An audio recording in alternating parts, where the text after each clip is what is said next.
السلام علیکم دوستوں، تو کیسے ہیں آپ لوگ؟ امید کرتا ہوں آپ لوگ ٹھیک ہوں گے۔ آپ لوگ دیکھ رہے ہیں انفارمیٹو ہسٹری چینل۔ آج کا ہمارا ٹاپک ہے پاکستان کی تاریخ، ہسٹری آف پاکستان۔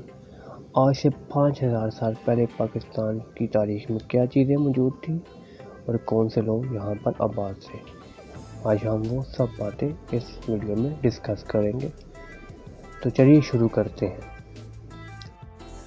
پاکستان کی تاریخ نے اپنے اندر بہت سی تہذیبوں کو پالا ہوا ہے۔ پتھر کی عمر اور پتھروں پر رہنے والے لوگ، سطح مرصع پٹوار اور سون ویلی کی تہذیب 3 لاکھ سال پرانی ہے۔ ہمارے بلوچستان کوٹچی میں خیر پور کی تہذیب 4000 BC سے تعلق رکھتی ہے، اور ہمارے ہڑپا اور موہنجودڑو کی تہذیب انڈس ویلی سے تعلق رکھتی ہے۔ ہماری ٹیکسلا کی تہذیب 327 سال پرانی ہے۔ 327 قبل مسیح میں الیگزینڈر یہاں کا راجا تھا۔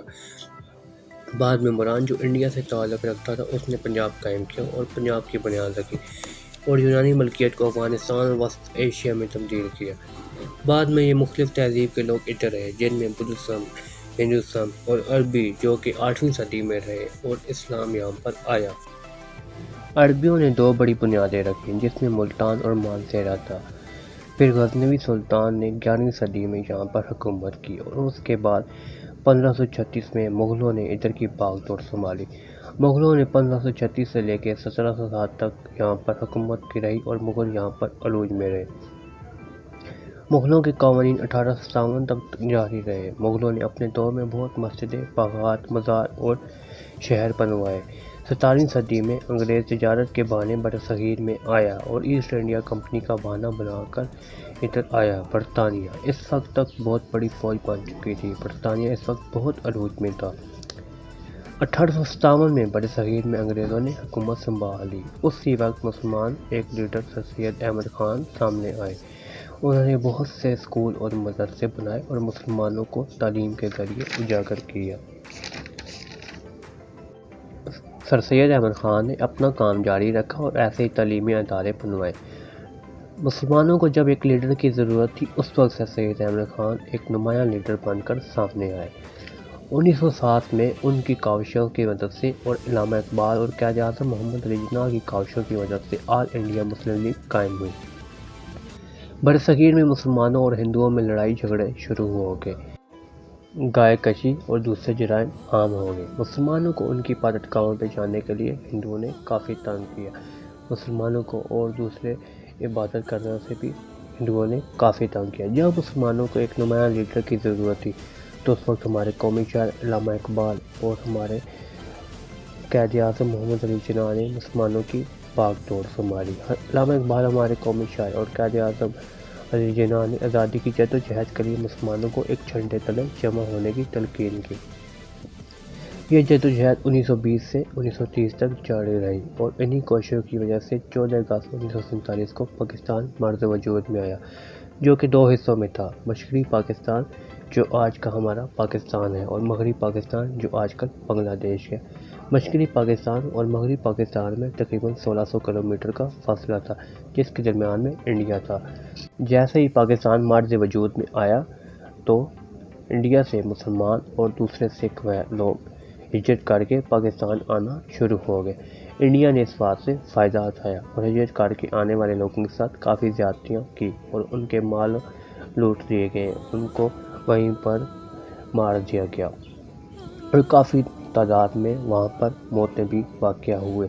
پاکستانیوں نے کافی قربانیاں دیں، اور ہجرت کر کے آنے والے لوگوں نے کافی قربانیاں دیں۔ اب پاکستان ایک جمہوری ملک بن گیا تھا، جو کہ ہمارے قائد اعظم محمد علی جناح کی مہربانی سے 1947 میں مرز وجود میں آیا۔ قائد اعظم محمد علی جناح 1948 میں اس جہان فانی سے رخصت ہو گئے، اور 1951 میں لیاقت علی خان ہمارے پاکستان کے پہلے پرائم منسٹر بنے، ہمارے پہلے وزیر اعظم بنے۔ 1951 میں لیاقت علی خان نے وزیر اعظم کا عہدہ سنبھالا، اور 1958 میں پہلا مارشل لا بھی لگ گیا۔ جو پہلا مارشل لا لگانے والے جنرل ایوب خان، جو اس وقت فیلڈ مارشل تھے، وہ تھے۔ 1907 میں جنرل ایوب خان پاکستان کے وزیر اعظم اور جمہوریت کو ملک میں عام کرنے والے آدمی بن گئے۔ جو کہ اب جمہوریت ملک میں عام ہو گئی تھی اور ہر کوئی اپنے حق کے لیے بول سکتا تھا۔ تو یہ ان کا بہت بڑا اقدام تھا جو جنرل ایوب خان نے اس وقت اٹھایا۔ جنرل ایوب خان کے دور میں ہی 1965 کی جنگ ہوئی، جو کہ ہم لوگ بہت اچھی طرح جیت گئے۔ ہمارے سیالکوٹ کے نوجوانوں نے اپنے سینے پر بم باندھ کر ٹینکوں کے سامنے لڑنے کو بھی درگزر نہ کیا اور اپنی جان کی قربانیاں دے کر اپنے ملک کو قائم رکھا۔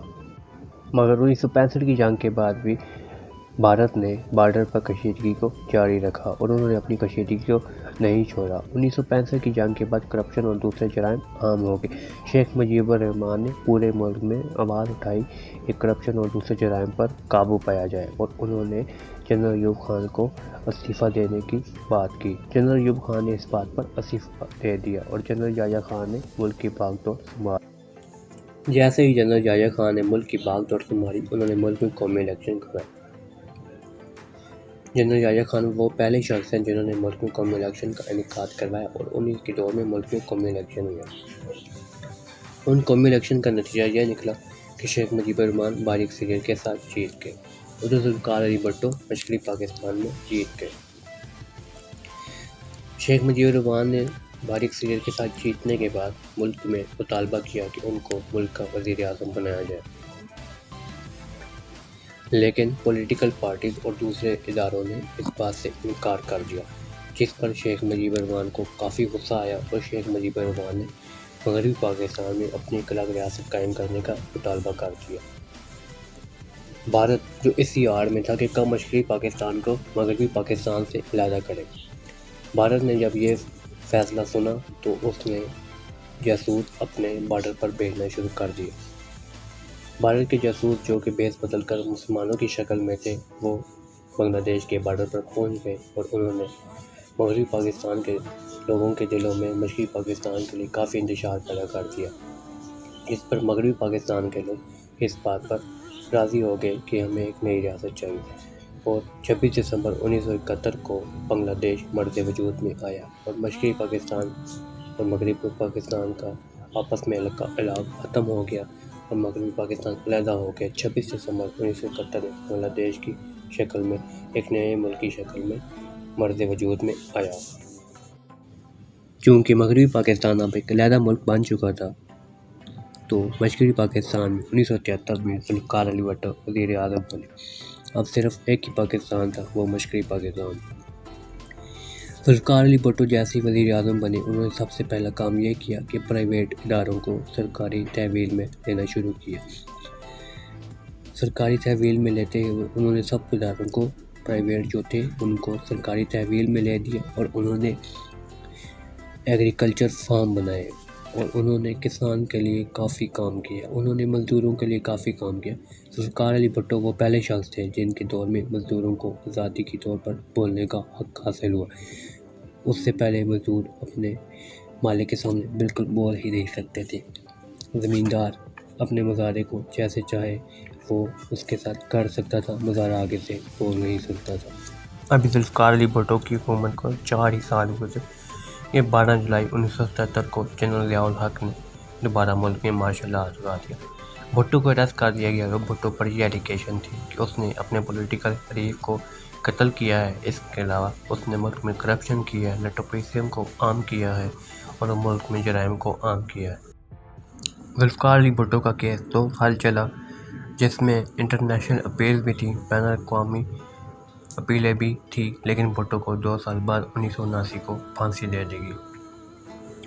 بھٹو کو پھانسی دے دی گئی اور جنرل ضیاء الحق نے یہ وعدہ کیا تھا کہ وہ 90 دن کے اندر الیکشن کروائے گا، لیکن جنرل ضیاء الحق نے اپنے وعدہ پورا نہیں کیا اور 1985 تک یہی حکومت مارشل لا اسی طرح قائم رہا اور جنرل ضیاء الحق نے ہی 1985 تک حکومت کی۔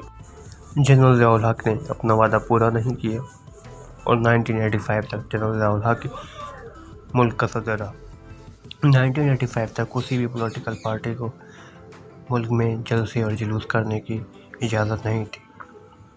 1985 کے ساتھ یہ اجازت دے دی گئی۔ 1988 میں 1988 میں جنرل ضیاء الحق ایک پلین کریش میں اس جہان فانی سے رخصت ہو گیا اور بے نظیر بھٹو، جن کو ذوالفقار علی بھٹو کے قتل کے بعد ملک سے دربدر کر دیا گیا، وہ ملک میں واپس آئے۔ جیسے ہی بینظیر بھٹو ملک میں واپس آئیں، انہوں نے اپنی سیاسی سرگرمیاں شروع کر دیں۔ نومبر 1988 میں ملک میں دوبارہ قومی الیکشن ہوئے۔ ان قومی الیکشن کا یہ نتیجہ نکلا کہ پیپلز پارٹی نے اپنی حکومت قائم کر لی۔ پیپلز پارٹی کے پاس اس وقت بہت کم سیٹ تھی، اس لیے انہیں ایم کیو ایم کے ساتھ اتحاد کرنا پڑا، اور ایم کیو ایم کے ساتھ اتحاد کر کے بینظیر نے اپنی حکومت قائم کر لی۔ لیکن بدقسمتی سے اگست 1989 میں 1989 میں ایم کیو ایم نے اپنا اتحاد توڑ دیا۔ ایم کیو ایم نے جیسے ہی اپنا اتحاد توڑا تو بینظیر پر پریشر پڑنا شروع ہو گیا، جس کا نتیجہ یہ نکلا کہ اس وقت کے صدر جو غلام اسحاق خان تھے، انہوں نے بینظیر کی حکومت کو اس وقت برطرف کر دیا۔ بینظیر کی حکومت کو برطرف کرنے کے بعد غلام اسحاق خان نے نواز شریف کے ساتھ اتحاد کر کے اسلامی جمہوریہ اتحاد کا نام دیا اس کو۔ اس اتحاد کے ذریعے نواز شریف کے ساتھ 1990 میں ایک حکومت قائم کر لی۔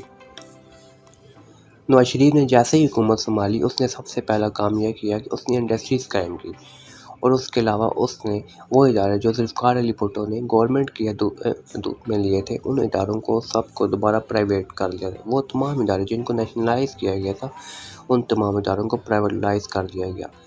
لیکن نواز شریف کی حکومت بھی زیادہ دیر تک نہ رہ سکی۔ نواز شریف کی حکومت پر 1993 میں گورنمنٹ اداروں، پولیٹیکل پارٹیز اور آرمی کا پریشر بہت زیادہ بڑھ گیا، جس کی وجہ سے نواز شریف کو مجبوراً 1993 میں استعفیٰ دینا پڑا۔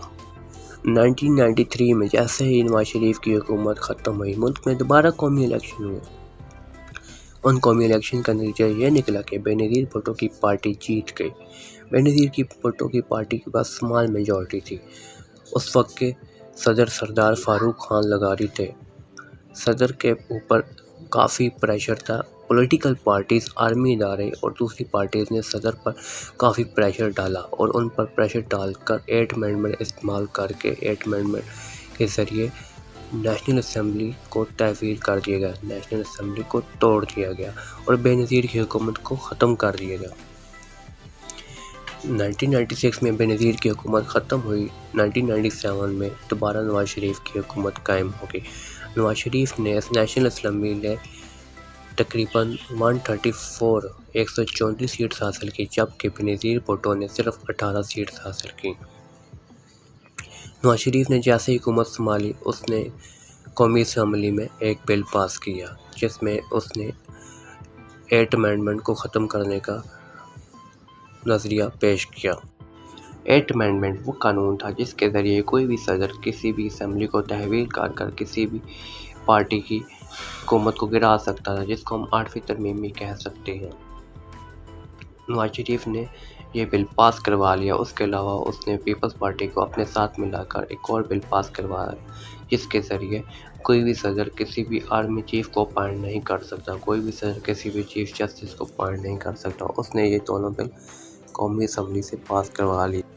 1998 میں ملک میں ایٹم بم کا تجربہ ہوا، جو کہ ڈاکٹر عبدالقدیر خان نے بنایا۔ ڈاکٹر عبدالقدیر خان وہ شخص ہیں جنہوں نے ہمارے ملک کو ایٹمی طاقت بنایا، لیکن اگر آج ان سے پوچھا جائے کہ آپ ملک کے لیے کیا کریں گے، تو وہ کہتے ہیں میں بہت بدقسمت شخص ہوں جو پہلے میں نے ملک کے لیے کچھ کیا، لیکن اب اگر مجھ سے کچھ کہا جائے کہ ملک کے لیے کچھ کرو تو میں اس ملک کو کچھ بھی نہیں بتاؤں گا۔ کشمیر کے بارڈر پر کافی کشیدگی تھی، جس کی وجہ سے کارگل کا واقعہ ہوا۔ کارگل کے واقعے میں ہمیں شکست اٹھانی پڑی اور ہمارے کافی نوجوان شہید ہوئے۔ 1999 میں نواز شریف جو کہ اس وقت کے پرائم منسٹر تھے، انہوں نے ہمارے آرمی چیف پرویز مشرف کو سرکاری دورے پر سری لنکا بھیجا۔ جب پرویز مشرف سرکاری دورے سے واپس آ رہے تھے، سری لنکا سے واپس آ رہے تھے، تو اس وقت کے پرائم منسٹر نواز شریف نے ان کے جہاز کو لینڈ ہونے سے روک دیا اور نئے آرمی چیف کا تقرر کا اعلان کر دیا۔ نئے آرمی چیف کے تقرر کا اعلان ہو رہا تھا اور نواز شریف اس کو میڈل پہنا ہی رہے تھے کہ آرمی نے بغاوت کر دی، اور آرمی نے اسی وقت ایمرجنسی نافذ کر کے ملک میں مارشل لا لگا دیا اور نواز شریف کو گرفتار کر لیا گیا۔ صدر مشرف نے حکومت سنبھالی اور اس وقت کے صدر اور آرمی چیف صدر مشرف تھے۔ نواز شریف کو گرفتار کر کے اڈیالہ جیل بھیج دیا گیا۔ بعد میں نواز شریف کو ملک سے دربدر کر کے باہر بھیج دیا گیا۔ 2001 میں صدر واجپئی نے